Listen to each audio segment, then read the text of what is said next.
You got Bitcoin? No. Yeah, actually, I have four. Do you want one? You interested in learning about crypto? Teach me some. Hex.com right here. You can earn interest on your crypto. Can you teach me something in a minute right now? Acquire Hex tokens, go back to that contract, stake those tokens, and you'll earn more of them. And you could earn, a lot over a short time period. Hex.com. That's yours? That's like your website? No, it's not mine, but it's what I'm a part of. So hex.com/links will give you all of the community websites that have been created as tools to help you learn about hex.com. Alright. It's really smart of you to use Omegle to run into people and talk to them. Hey everybody, sorry for that long intro. Let's light the candle. Green candle's lit. Got a special one for you today. Somebody contacted me over the internet. It is Playtech. Hey, what's going on? Hey, so you were just talking about your lifestyle over there in DC. Yeah, so I had no idea that I would be I didn't know that my body was able to, I was very, very concerned that after some time, like my body's just was being very, very, it was just being thrown around. So after about 2 months of doing this for full time, biking and everything like that, I realized that it was possible, but it took a little bit of it's like, it took a little bit of time. So I'm feeling a lot better now. I feel a lot better now. I don't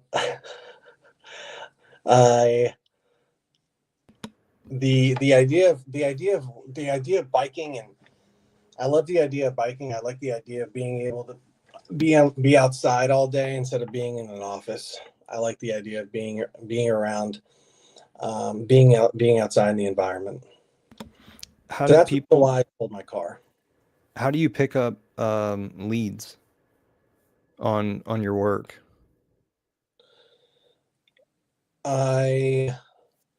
So what I do is I work with a small group of canvassers, and I have them go around. Most of them are in high school or college. They're all like 20 to 25. And they are able to, they have a lot more energy than I used to, or that I have. I used to be able to go around and like knock on doors all day, but I cannot do it anymore because it's just, because after I'm done working, I'm too tired to do that. So I get them to do it. And Where do what? Where do they list themselves? Where is it that they're listed to be hired? Because we might like them for the Hex Postcards group. That's a good idea. I should do door hangers to, because that's what they're doing, right? They're knocking on doors and asking if people are interested in the service. Yes, they have we go around and we talk to people. We'll greet them and ask them, if they've heard of our company, if they've seen any of our people in the neighborhood working on solar. And most of them are like, no, we don't know what you're talking about, and we have no idea like, why, what are you doing here? So I try to tell them a little bit about what our company does, and then I tell them about how we work and the incentives that we provide, and after that we talk about the options, and like, every single customer that I go to all have the same question, and and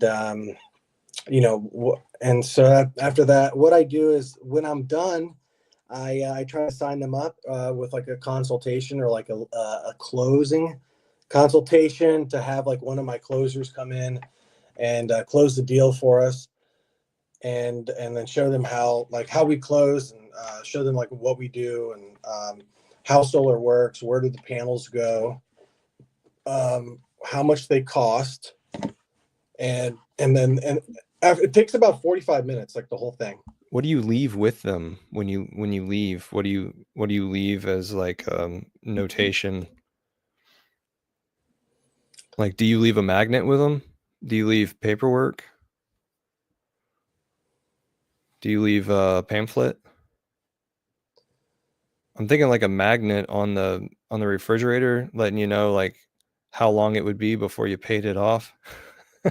Would work pretty well. By the way, if you do plan on moving to Texas, there's plenty of daylight, plenty of sunlight here in Texas. See, especially in the area that you were talking about. When I was down in Lubbock 4 weeks ago, I had the opportunity. I was amazed how flat it is, right? So it's so flat. And then on top of that, every single house is almost identical. There's so many there's like these little communities, and they all have the same house. Yeah. The same amount of churches, I think, too. But what they did was every square mile of this grid, they have it to where there is a larger artery going through, traffic artery, and within every one of them there's a high school, meaning there's an elementary school and a middle school as well, all in those little squares. That's what you just witnessed. It's like the most let's see, the easiest urban design planning as possible. Most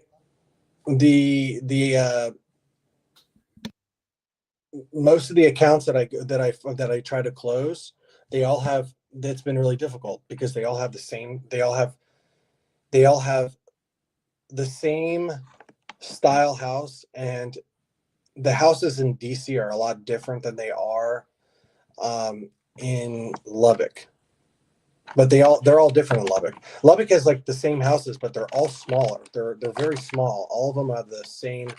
They're only 13, 20 feet tall. They're easy to get on and off the roof.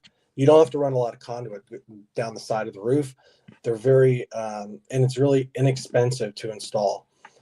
But in DC, it's a little different because you have to attach it to the grid, and you also have to run a lot of conduit. And conduit's very expensive, and it's very time consuming. So you have to figure out a way that's cost affordable for you, but also like very affordable for like your work, but also like cost friendly. Yeah. So less conduit would make it to where you could pay it off faster? No, less conduit would be, I think, less conduit would allow the installation to be a little cheaper. Okay. So that initial price. Okay. So, because like to me, the big awesome bit about this is it pays for itself and then some, right? It's able to pay me after so many years of owning it. It pays itself off and then pays me. It can pay you back over time because it's offering you, it gives you, so you're getting money back from the government, and then you're also getting money back from the value, the mandates. And you related this to Bitcoin? Yeah. Did you? Yeah. Okay. Because I thought about earlier thinking like, what is it investment wise, right? There's a store of value, right? Like, so like renewable energy allows you to put something in your house that creates energy for you, but also creates a perpetual passive income, right? Because that's what it's doing. It's in the form of energy. It's creating you income, and it allows you to make money, and because it's in the form of energy. So the energy you don't use is going back. the money that you're getting then is you're keeping the money that you're not using in the form of energy, and that and then so you can and then the energy that's going back to the grid, you can get reimbursed for that at the end of each month. Very cool. I want to install, if I'm putting solar panels on my roof, if I'm able to put more, if I'm able to I'm able to make more money by putting solar on my roof, because a lot of people, they don't realize is like when they buy a house or they get a mortgage, they're going to be locked into that electrical company for the rest of their life until they die. So the point of our company is to just make it so if you just delay gratification just a little bit and you pay that higher bill just for a little bit, in essence, it's the bill swap, because you're swapping your electrical bill for solar. But it's going to be a little bit more, right? Because you want to pay it off in a faster amount of time. But you're also getting incentives back from the government and through the mandate program, which pays you money each month. So your bill ends up being like basically even bill swap. Some months it might be a little bit higher, but typically by like $100 to $150. And then but it's really like $400, but you're getting all these incentives back. And then after about 4 years, it pays for itself. And then you don't have to pay electricity anymore. Most of the people we go to, they all look at the thing and they say that, okay, this is a problem. I don't want to spend like $400 or $500 a month. And I'm like, well, listen, you're not going to do that. You're only going to pay like probably $150 because you're going to get these incentives back. So what about hail damage? Can this last through hail damage?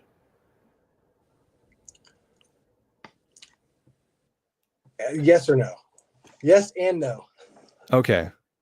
So it can take some hail, but not necessarily will it last through it. I feel like, because over here in Texas we have hail. I know. I was blown away by that.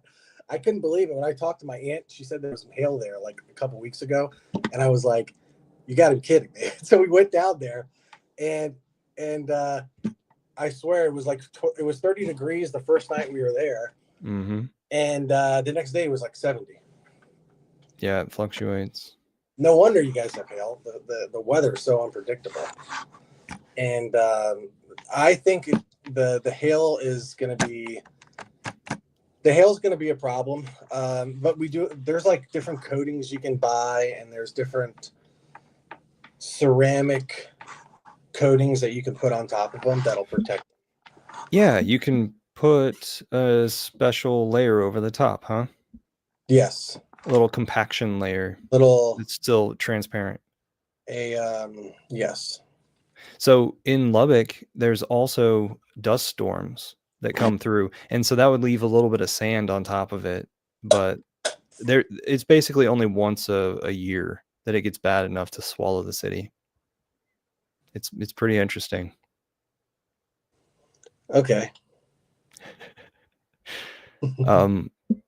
I assume that there's some fields with solar panels in it, but I haven't seen them. That's what's so cool about the solar panels. So we can put them on the side of your house. And then our company is working on a technology that's going to embed them into the driveway so you can drive over them. I like that. I like embedding it into surfaces. Yeah. And then you can, and that way the driveway is black. So it attracts a lot of heat. I mean, your roof's black, but some roofs are like white. Some roofs are red. Some roofs are clay color. It just depends. And this new technology is going to be really cool because it allows you to drive over it, and it can charge your car. It can do all this other stuff. That's cool. I'm going to put that in all of my futuristic AI images from now on. Whenever there's a futuristic neighborhood, it's going to be a solar panel driveway. I think renewable energy is the future. I really believe that it's going to, I mean, yeah, but what about the mining of the cobalt? Like a lot of these people that I look up to, like they just feel like, I feel like that, you know, that we that are providing all this really cool technology. I know that the sun and nuclear, especially nuclear, I feel like can be the future. The only problem is that it's very expensive and not a lot of people have the money to do it. but like thermal energy. I really believe that solar is going to be like on so many houses. I think it's going to be on 90% of that. I mean, it's going to be on 50% of the houses in the next 20 years. I really believe that. I mean, right now in DC, it's in almost 20% of the houses. There's Wow. over 350,000 houses in DC, and a little over 90, I think it's a little over 75,000 of them have it. And that was basically underneath a government program that allowed all those houses to press the green button, right? Yes. Cool, man. Let's talk about crypto. Yeah. So we just decided to come on here and have a chat for a while. He's been thinking about doing it, and we finally set up this time right now before the holidays. So welcome everybody to Hex Futures YouTube channel. Please like, subscribe, comment down below what it is that you have to say about this episode. Oh yeah, we're also live, so you could be in the comments over here on YouTube. But yeah, we've known each other. Johnny S is here. He says, but just learned there's no radiation from solar panels. There's no what? Radiation from solar panels? Okay. Yeah, that's a good thing. Yeah. One of the problems with solar panels, the idea of the solar panels is really good, and one of the biggest fake news things I've ever heard is that there are these problems where people are going, and when they're trying to demo a house, or they're rebuilding a new roof and they need to, or they're swapping owners, and they decide that, okay, I don't want, like, the new owner comes in, it's like, all right, I don't want solar panels, I want to be like on the grid, I don't want to do anything. So they have to redistribute all this like broken up stuff, and they have to throw it away. So when they throw it away, a lot of people feel like it's bad for the environment. So you're supposed to go through a third party, like another company, and they're going to come in and do that. You're supposed to pay them, but that's not how it works all the time, because a lot of people, like, they want to save money. These contractors are going to save money if they do not have to do that. So there's been some talk about, so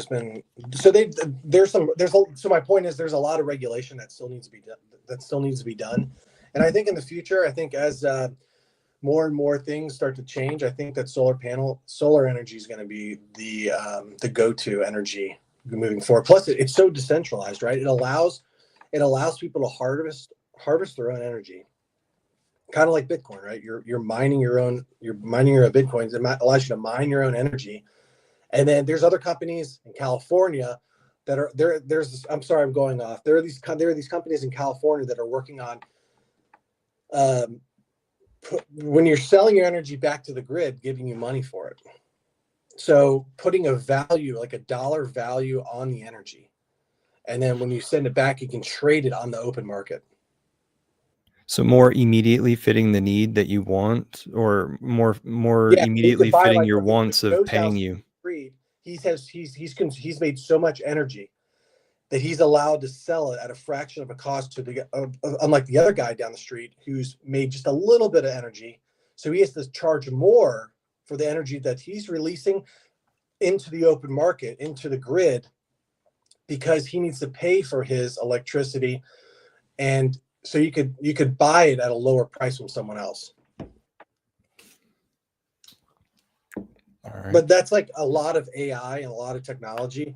They're working on it, and that's something that's going to be working on in the future. So I think it's pretty neat. So working in the buildings trades, whatever, I've been up against asbestos on floors, asbestos on exterior walls. It's annoying because the government comes in and says, like, this is now a part of our building standards. You have to tell us whether asbestos was present. If so, you have to go to a third party and have them clean it out and run a test afterwards. So I would hate for solar panels to get toxic enough to where they have to have special people install and special people uninstall and remove this stuff? Would that ever be a problem? I think you're right. There's going to be, that's what they're trying to do right now. Just that a lot of companies are going the route that's less expensive. Imagine the tiles sitting on a house that's over in an unknown floodplain. And then so like all of a sudden a disaster happens, the tiles on the roofs, they go bad after like 5 years after the flood or something. And then now they're sitting in a certain condition where they have to be removed with amazing effort. I just hate it whenever that stuff happens, because yeah, there's an importance for the government to be there looking over the situation. And I do hate it whenever I see people take advantage of other people. Oh, they won't know any better, therefore they won't care, but it put their health at risk. Anyway, what other things do we have to talk about? I sent you some mail. Thanks for being one of the participants. You've got some cards and stickers, or you've handed all of them out. Appreciate you. Mm-hmm. Did you have one thing that worked any better than another? Huh? I talked right over you. I'm sorry. Did you have one thing that worked better than another? I think the stickers were probably the easiest to use, because but I like the stickers. The stickers are definitely cool. They were the coolest Because they like to hang around. Yeah.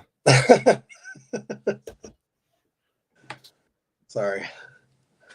The stickers are the best. I like the business cards. I actually have, where are they? I have a couple left over here. So, yeah, I got some here. I got probably about, I don't know, 50. Damn. Yeah. Cool. But you've given me, like, I would say at least, What, like 4 envelopes? 250, 300. Oh, really? Okay. Yeah. Every time I got a package from you, I got probably about 5 packages, and each time I had like probably 20 to 40 cards in it. Yeah. Sometimes there were more. So Well, cool, man. I think, as you know, you're one of the only people in DC who like raise their hand and say, "Hey, I'm a Hexakin or Pulsikin in DC." yeah, when I first started Hex, I, like a lot of people that got, I'd say probably 50% of the people that are still around got involved with Hex at the end of 2021, Mm-hmm. when it was at 50 cents. And skating on down from there. I bought like $10,000 worth of it, and I was like, "Yeah, dude, I got like 5,000 X. I'm rolling. Let's go do $1 or whatever." 20,000. Probably You got 20,000 hex. And dude, it just started going down. It just tanked. It tanked, man. It tanked so hard. It caught itself a few times. What? It caught itself a few times. Yeah, there were some times when it was at somebody caught a knife. I didn't know what was going to happen. I was really happy that I had the opportunity to, I don't know how I found it. I think I was on Reddit one day, and I saw someone posting about it. So I liked it a lot. I got involved, and I started to do more research on it, and I realized, like, okay, this is pretty cool. This is neat. Like, I like the idea that you can earn passive income without using like a centralized exchange. And I think it's pretty cool. What made you get into Hex? I wanted to earn interest on my crypto. I wanted a bag to grow without me having to move it anywhere. So instead of lending out the stuff anywhere, I was able to stake the Hex. So I found Richard when Bitcoin was 20K that one Christmas. So Since 2017. So 7 years ago. Yeah. This time 7 years ago. So he did a live stream that was live on Facebook of all places, where he was under candlelight and said Bitcoin was dead and no one else had those words coming out of their mouths. So I was like, okay, well, I have to keep this guy's opinion in my head. So I marked him in some way, followed him, I guess, on YouTube, or I guess because he wasn't live on YouTube, something happened to his YouTube at that time. So somehow I followed him and paid attention to what he was saying, because Bitcoin eventually went down to 3.5K, in like April of that year, 2018, Yeah, it was right around So Thanksgiving in 2017.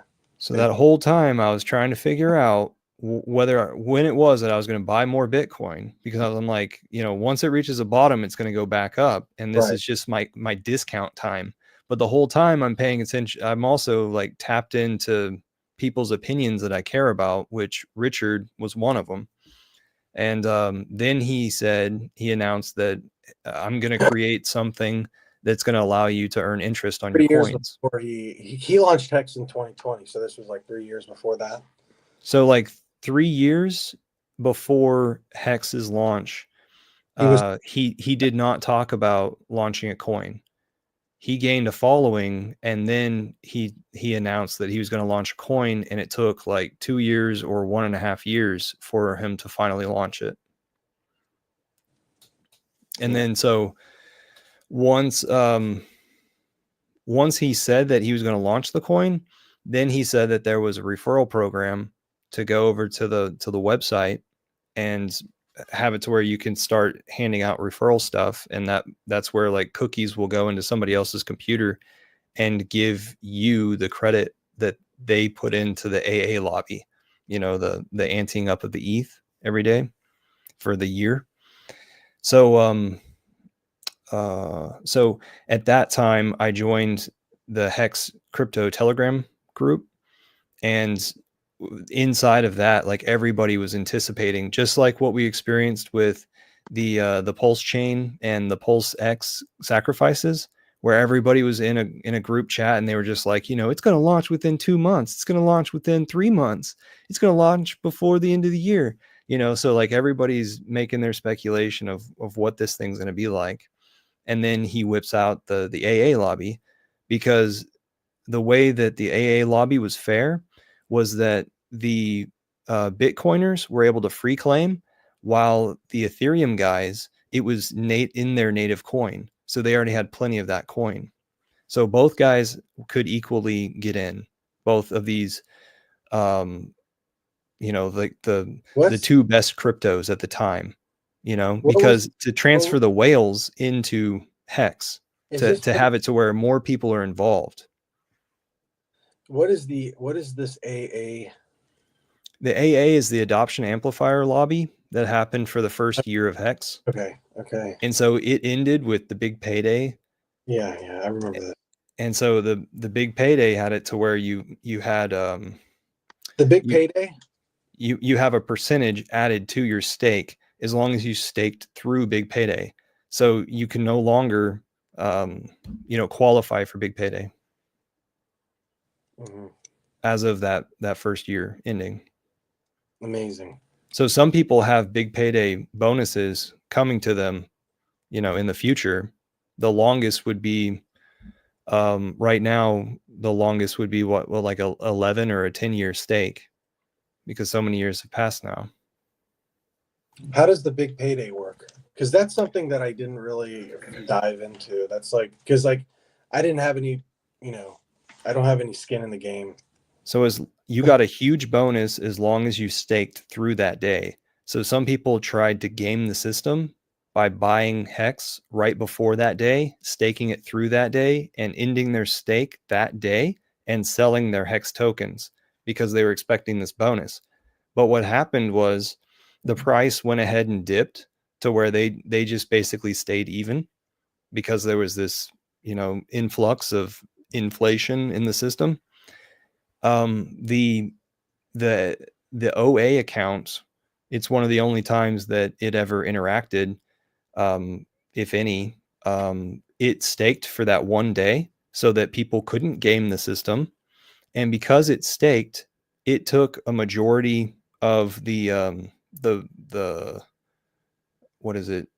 The interest, or the how do I say this? It made it to where everybody's shares were a little bit smaller. So it ended up being that everybody, in my opinion, made 60% on their bags because of that one day. So Did you it leads back to Richard always saying, "I give you a good deal." And you claimed your Bitcoin for Hex, right? Yeah, but I didn't have much. Yeah. So you basically got free Hex, right? You didn't have to pay for anything, and you didn't have to for Hex, or you did. I did participate in the adoption amplifier. Okay, that's what I thought. All right, I thought. And I've told this channel before. I had some gold and silver, and I sold the silver and put it into crypto. So that's like what I'm sitting with Hex. Yeah, Hex is definitely the idea that you can. It's the perfect coin. I mean, when you think about it's really the only thing that has when people talk about crypto, and they're like, oh yeah, what does it do, or what kind of utility does it offer? Literally 99% of the shit that you find on Deck Screener has no utility at all. It does nothing for you. They're all meme coins. I mean, you can buy Aave and Chainlink and all these different tokens on these different blockchains, and they offer different things because they're the native token. Hex, I really feel like, is the only decentralized token that you can buy that offers a real utility, and so that's why I bought it. Yeah, man, I love the coin.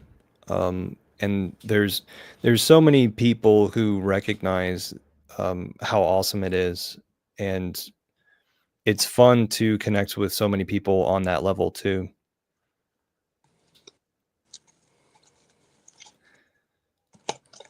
Yeah, I think it's definitely ahead of its time. I think that Hex is way ahead of its time. I like the idea that you can lock up your own tokens, and then you can reap rewards for that. A lot of people feel like that they're locking up their tokens. They're like, oh God, I'm not gonna get them for 15 years, and they don't understand how much money or how much passive income you can make by just locking it up. And that's what I think is really cool. So that's what I like about it too. I like the idea that you can make perpetual income every, you can make these different stakes, and then you can make more money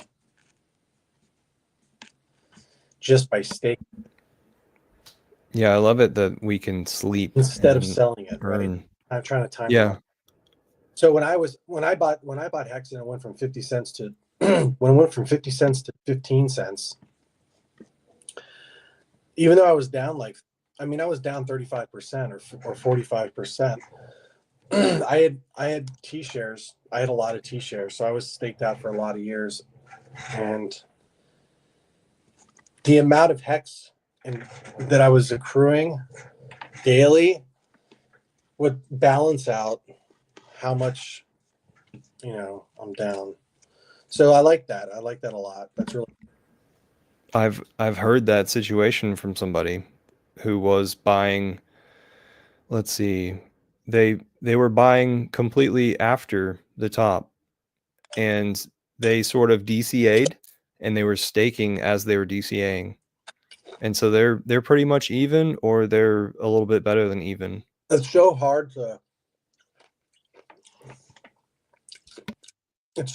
time the market, because especially in crypto, and it's so unregulated, and there's so many people, and you don't even know what's going to happen. So it's impossible to really. And then plus, I love Hexaco, and I think he's not Hexaco, but I love that one guy. I forgot his name, but he's always trying to market. He's always showing the charts, and I think it's great. Gotta figure out what guy you're talking about. I can't remember his name, but I'll look him up. Does he have a hat? Let me see. If I close this, am I going to lose the stream? I don't know. Just add another tab. Okay, so your camera went out. Yeah, I'm not going to do this right now. Does he have a hat? I don't. Does he have long hair? I don't remember. Does he have dreads? It might be Crypto Coffee that you're talking about. He's all over YouTube. No, it's not Crypto Coffee. Showing the charts. Axis Alive. He kind of looks like Richard in his profile photo. Maybe it's just an image of Richard. Okay, we'll skip over that. So you enjoy chart watching? Yeah, I do. Do you ever watch? Have you seen that guy Shane's Richard's brother? Yeah, I've seen him. Have you? I've met the guy in real life when he was Remorph. That guy cracks me up, bro. That guy is so funny. I think he's funny. I think he's really funny too. I was about to cuss. I think he's a goofball. Yeah. I think he's really funny. I don't really see him post as much as he used to.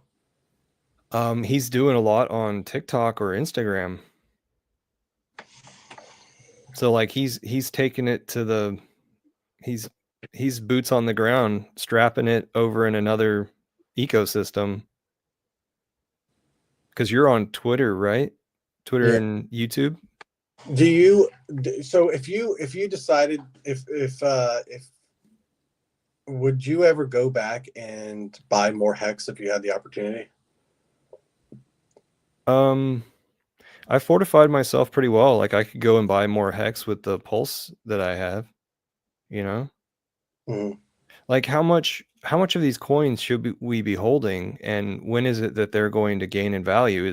Is pulse going to gain in value so much slower, and then so Hex is the real prize, or another portion of pulse chain, is that the real prize?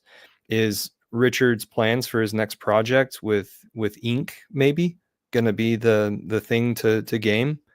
Is Pulse X going to catch up by its burning protocol? So the real question is like, should I have done stuff differently? I think that's the real question, man. And so because I acquired I would have been. I acquired a good amount of Hex, and I did some good things with it. And I staked out for every 6 months. And when I did that, I was able to unstake right there at a good time period where I had a lot of liquid Hex, and it was really valuable. And I put that towards my sacrifice. So if I would have done anything differently, I probably would have, cashed out more towards the top. But I had that option to do because I staked for every 6 months. Yep. Because whenever it was that Hex did its thing, we didn't know that Pulse Chain was coming. We didn't know that Pulse X was coming. Yep. We didn't know that Pulse X was coming when Pulse Chain was going on. So like, some of these people who are sitting there watching these actions, we didn't give Richard crap for running 2 sacrifices back to back, but anybody else probably would have gotten crap for it. Yeah, I know. That sacrifice was really, that was great. That sacrifice. So cool. Just a great idea. Being able to get people to really, and just to get people to, that was a great idea. Make people give up their money and say thank you. That's what was cool. I hope that the people. My dad. I got my dad to buy Hex. That's awesome. Yeah, just a second with that. Yeah. I hope that the people that sacrificed for the foundation, that health, what is it? You remember the name? The Aubrey de Grey's organization that was taking on sacrifice money. donations. So that's how Richard got 27 million donated. And so what I'm trying to say is that I hope the wallets that sacrificed toward that, who got a smaller amount of credit, they only got 75% credit for whatever they did. I hope that they get rewarded in some way. I think that would be cool. Mm-hmm. So you convinced your father to buy some hex? Is he a staker? I got him. I got my dad. I told my dad 10 years ago to buy Bitcoin, and he didn't listen to me. I told him 5 years ago to buy it, and he bought some. And finally, I was so over the last 4 years, I got really scared, especially over the last 2 years. I got scared of the FTX collapse. So I started going down the rabbit hole about like ledgers and like holding your own keys. This was like right after the top. This was like 2.5 years ago, or like 3 years ago. It was like when Richard kept saying like, not your keys, not your coins. And I was like, what does he mean by this? Like, what did you have any FTX? Did you know people in FTX? Did that personally affect you or people around you? No, I didn't know anyone. Okay. I've always wanted to, I like the idea of knowing how, I wanted to figure out what does he mean by not your keys, not your coins? So I wanted to figure that out. So I went online and I started researching more, and then I got involved with Treasure and how Treasure works, and then migrating all your seeds to, so I did all that. And then, so yeah, over the last like couple months, I've noticed that, these users are coming on Twitter. I don't like to spread false information, but it seems like some of them are genuinely upset, like their Coinbase accounts are getting restricted. And so over the last like 2 months, I've been telling my dad to like get all of his crypto off his Coinbase and put it into a thing. And so we did that. We migrated everything. It took like 4 hours because he's so bad with computers. And then I was like on the phone with him trying to tell him this, and he was like, "What am I doing?" And it was so bad. I was just like, I just wanted to I wanted to give up. But finally we got through. We finished the whole thing, and I was like, "Let's go buy some hex since you're doing this." So I got him to upload like another $1,000 or $500 into his Coinbase, and then he bought some hex, and then he staked it out. He did like we transferred it to Pulse Chain, and we bridged it over to Pulse Chain.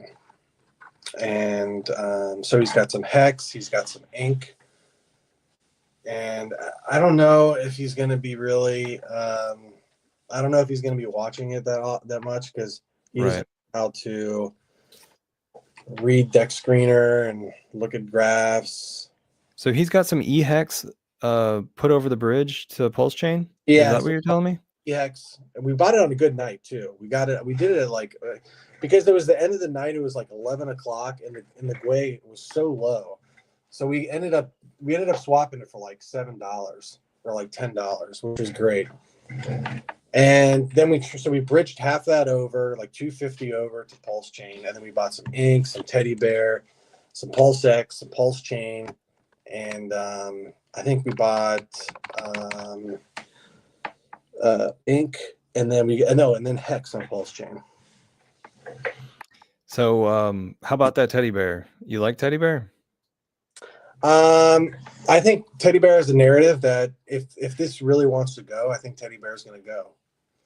I think if Pulse Chain really wants to go, it's got to bring over more users, and everyone likes a good meme coin. And I that's what I feel. That's what I feel. What do you think? I mean, it doesn't do anything. It's just a token. That's all it is. Wasn't it wrapped into the Atropa stuff? Yeah.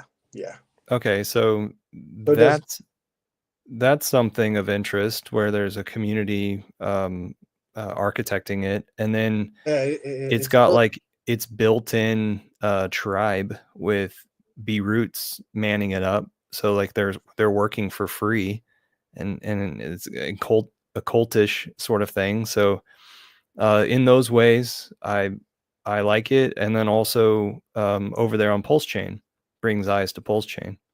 So I don't have much to do with it, but Yeah, B Roots is always going to be there, and he's always going to be pumping it up. And I don't think B Roots wants to leave until Teddy Bear does well. yeah. I mean, I think it's done really well, but I think it could be a lot better. And I think that he's like one of the faces of that. Yeah, so I think it's going to be really. He demands a crypto following. He has a paid group as well. I think it's like $100 a month.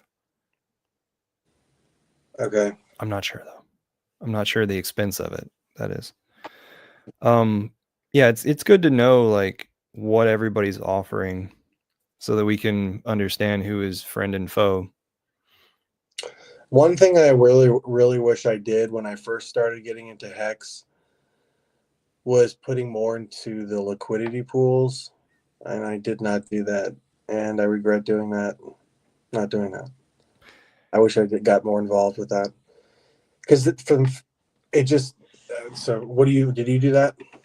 Yeah, I did. I offered a little bit too much and suffered impermanent loss stuff. I'm holding a bag of ink that isn't rising in price. In fact, it went down a quarter in the last week, right? Here, real fast, Hexagon Lost in Asia says that B Roots wants Pulse Chain to flip Solana. He also asks you, why do you not have any p-hex stakes? So that would be Pulse Chain Hex on Pulse Chain. You actually do probably, but No, I I guess do. we're talking about your father. You setting up your father. So like, why did you choose e-hex? It's kind of the underdog, right? The one So that's my proved idea- itself, but yet it's It's the gonna underdog now.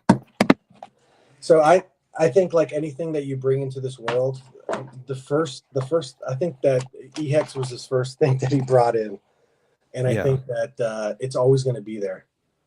So I'm super bullish on EHEX. I'm super bullish on Pulse Chain. I think that EHEX is going to peg to. I think that. What do you think? What I just said earlier by eHex is one that's already reached 50 cents before. And then it's also the trailer. So if it is that pHex does really well, then I think eHex would stay within a 10 times, a 10%. People don't understand. It's like, when are they going to realize that Bitcoin, that everything is online now? You know, Bitcoin has gone from $0 to $100,000 in 13 years. Or what? How long has it been? 14 years? Yeah, let's say 13, right? Because it was And 2009 to people 2011 still that they're planning it. don't want to buy it because what's the one thing they say is, I don't want to buy it because I don't understand what it does. Yeah, but .coms took everybody by surprise too. And that's something that I witnessed as well. I was just old enough to witness that. So .coms, emails, the Bitcoin, what other things of innovation are just right there in line with everybody's doing it. There's a huge crowd doing it. There's a reason why they're doing it. You know, it's amazing. Like some of these cash apps are immediately able to buy crypto now. So that there's a seamless situation where people don't have to change devices. Yeah, Which I was telling my dad. I was telling my dad. I said, "Why don't you just buy Hex?" And he's like, "I don't know what it does." And it's like, Dad, Bitcoin has been around for 13 years. It's gone from $0 to $100,000. I mean, it went from $0 to $1. No one thought it would go from $1 to $100, from $100 to $1,000, $1,000 to $10,000, $10,000 to $100,000. What do you think is going to happen next? It's going to go to $1 million. I mean, it might not be this year, it might be next year, or the year after, but I really believe that. I mean, it's just like Hex. There's certain things that are programmed that are just going to happen. Bitcoin has so much potential because it's not just the coin, it's the technology, right? We all believe that in a decentralized economy, that's why we're here. We believe in a way to store your own crypto, right? Store your own keys. You are the bank. You're in charge of your own money. So I like the idea of that. And I mean, it's just so great that we can live in a world that we have the opportunity to be in control of our own money instead of having to deal with other people. And that's the reason why a lot of people don't understand. I mean, so when I first started getting into Bitcoin, a lot of people, like, what they do is they just get involved with it because of the charts and like the amount of money that they can make. So and they the get amount in. and the prices. They get in for trading purposes, right? They see the capability Right. of arbitrage capabilities there, maybe. They see I feel like it's not the arbitrage. I feel like it's more like they see the opportunity. They see the green candles. Okay, green candles. Over an average, it's green on the upside. I feel like they want to get involved with crypto because they know, they've heard stories about people making Getting a lot rich. of money in a very short amount of time. Yeah. And Very interesting.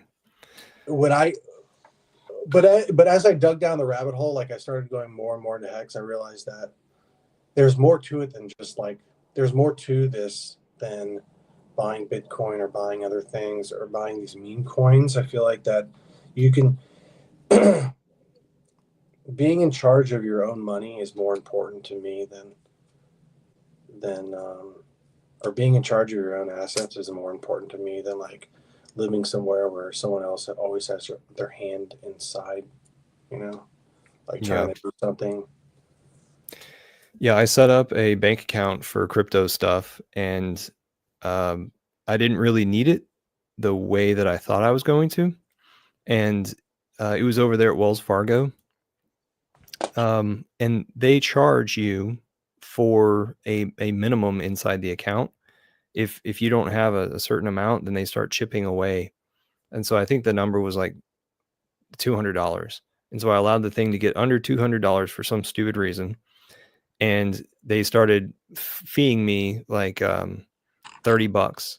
And then eventually it went into negatives and they closed my account. And all I could think was just like you guys just lost a customer because you couldn't just keep it on the record. The $200 or $180, whatever it was. Gosh, I hate dealing with banks. Yeah.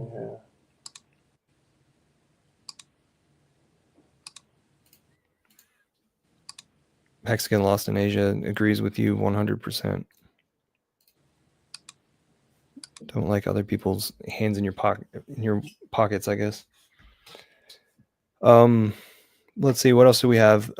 You were going to tell me about some stakes, maybe, or maybe we could talk about the diversity inside your holdings, like to see, like, have you gone over to Solana?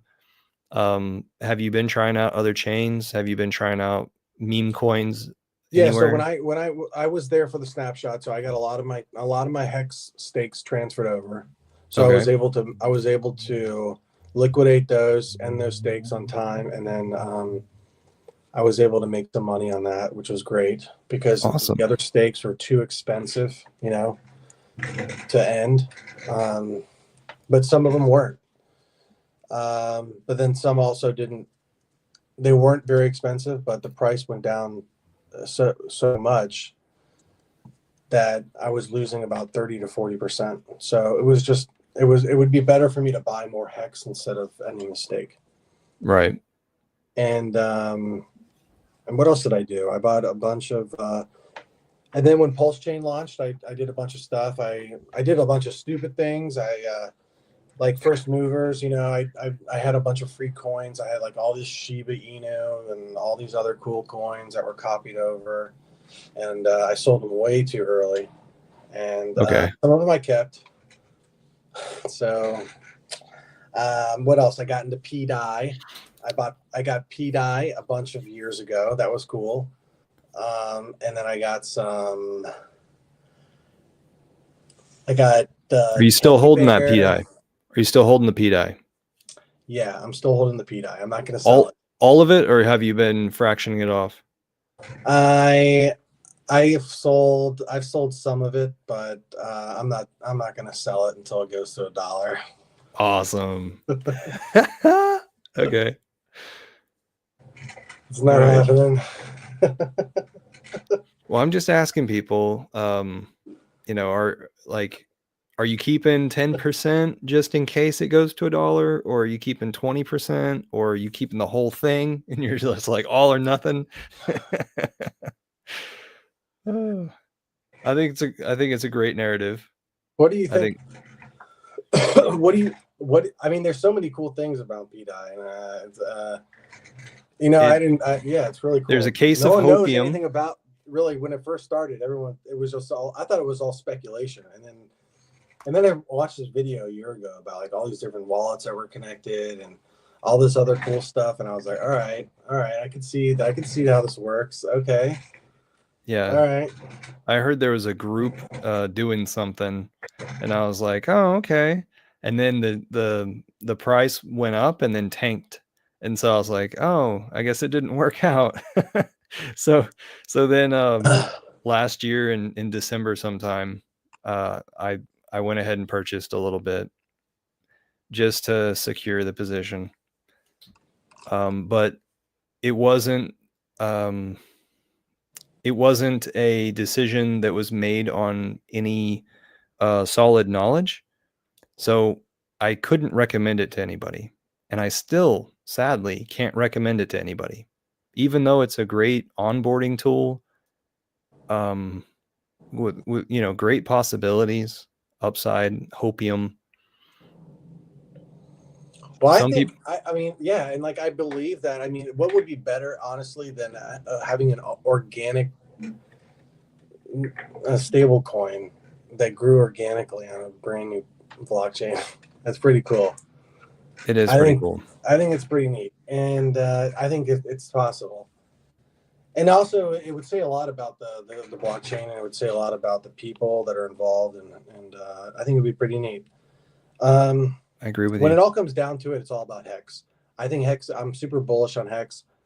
As long as nothing ever happens in the SEC, I'm going to keep buying it. Just like I keep buying Bitcoin, I'm going to keep buying Hex. I think Hex has an opportunity to go do very large numbers. I think that it's going to keep going up, and it's programmed. That's what it's supposed to do.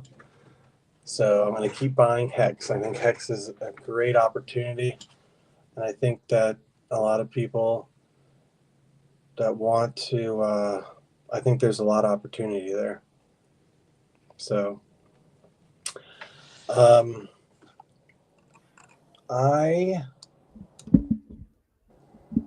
if it's okay with you, I am exhausted. Sounds good, man. I get up at like 8 o'clock in the morning. So I'm probably going to have to call it a night right now because I'm so tired. I've been up since like 6 o'clock and I've been riding my bike all day. And I'm cool. Is that cool? Yeah, we're at 59 minutes. So right here for an hour close. That's a good timing. All right. Well, thank you so much for joining me, and thanks for setting it up. And I'm going to play the outro. Say bye to the people. I don't know. I don't have an. Nicholas, sign off in some way. Okay.